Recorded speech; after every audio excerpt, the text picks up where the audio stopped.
Hi guys, good evening. This is Manay Gina and welcome back sa aking YouTube channel. So guys, naalangkid ko i-share sa inyo ha kay kinilaging hapit man ang ako mo senior pero ambot nga nung kiligon madjud ko aning kimpaw. Ambot lang. Ako ra ba? Pero wag kayong ano dyan, kabalo ko, daghan tay gipang kilig sa kimpaw. Ambot nga no, ganahan kay ko silang duha. Murag feeling na ko no bagay kay silang duha. So kay murag 3 days ago, guest ni Aiko Melendez si Jovi Vargas katong psychic, so nagahula siya.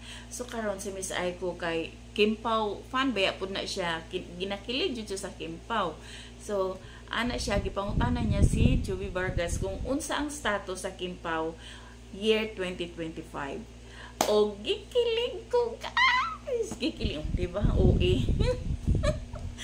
Gikilig ko kay ngano makita daw dito nga si Paulo is in love jud siya kay Kim.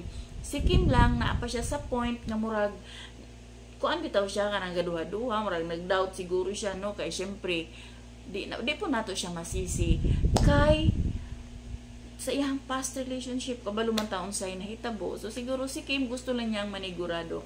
Pero sana in the end, sana finger cross, sana sila naunta. Kay mo unay nakita ni Jovi Vargas sa iyang hula. So gikilig ko guys. O diba pagka ini Manay Gina, gikilig pa ang senior citizens. Pasagdi lang ko ninyo guys. Kaya nga no, kiligon kay ko sa Kimpaw. O diba? So kato lang guys. Thank you for watching. Bye. God bless everyone.